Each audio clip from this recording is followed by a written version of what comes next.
xafiiska ra'iisul wasaaraha Itoobiya oo kaashanaya wasaaradda arimaha dibada ee dalkaasi ayaa safiirada iyo ururada caalamiga ah ee degan magaalada Addis Ababa u soo bandhigay Shan qodob oo Dr. Abiy Ahmed uu ku fadhiisiyay siyaasadiisa cusub ee arimaha dibada ee dalka Itoobiya lagu hagi doono,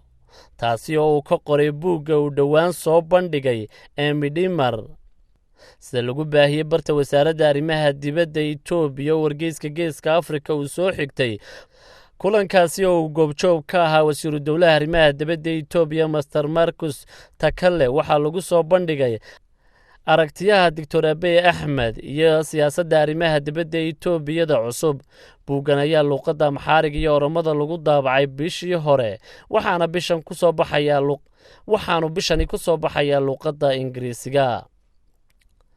Lanche Bito la taliye waa ra'iisul wasaaraha Itoobiya ayaa waxa uu safaaradaha beesha caalamka Addis Ababa degan u sharaxay qaybta siyaasadda arimaha dibadda Abiy ee buuggiisan cusub uu ku qoray, waxaana isagoo faahfaahinaya yidhi waxa loo baahan yahay in siyaasadda arimaha dibadda ay yeelato jiha cusub marka laga shidaal qaadanayo aragtida buuggan cusub,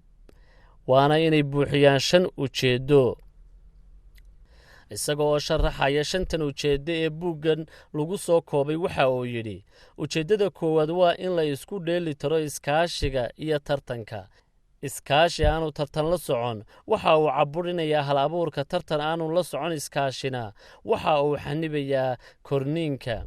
talabaad waa in la dhowro karaamada qaran ee muwaadiniinta Itoobiya ha jooga dalka gudihiisa ama meel kale oo dunida, iyadoo loo marayo in la ilaaliyo danta qaranka, la dhiirigeliyo wada shaqaynta dalalka iyo lana xoojiyo sarreynta qaranka iyo in la xaqiijiyo badqabka iyo karaamada muwaadiniinta.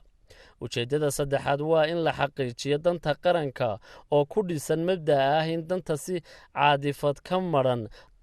loo raadiyo ee aanay noqon mid lagu dhereeriyo danaha kale, taasi oo ah in ciidanteedu ku dhisnaato baahida ee aanay ku dhisnaan waxay rabto. Lanche waxa uu yidhi su-aasha asaasiga ee ay tahay in la isweydiiyaa waxa ay tahay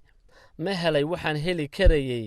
ee maaha in la isweydiiyo maxaan doonayaa inaan helo. ujeedada u dambaysa waxay hoosta ka xariiqaysaa mudnaanta ah wada shaqaynta iyo darisnimada si loo howlgeliyo isdhexgal heer gobol ah oo loo maro in la raadiyo dan guud oo la wada leeyahay, isla markaasna heer gobol iyo heer caalami oo la xoojiyo iyo wada shaqaynta diblomaasiyadeed oo la kobciyo.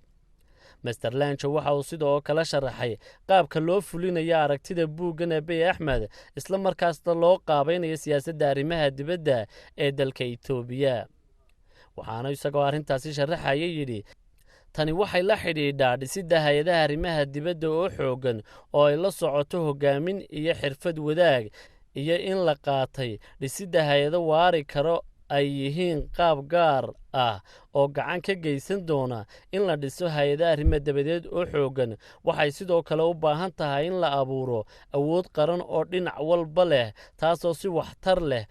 oo la isku bedeli karo lana isticmaali karo awood fudud soft power iyo gacan adag hard power marka ay daruuri tahay. ta saddexaad in awoodda la saaro in la dhiso diblomaasiyad dhinacyo badan oo loo marayo xoojinta xidhiirka dalalka kale lala leeyahay iyo in la dhiirigeliyo dareenka midnimada Afrika,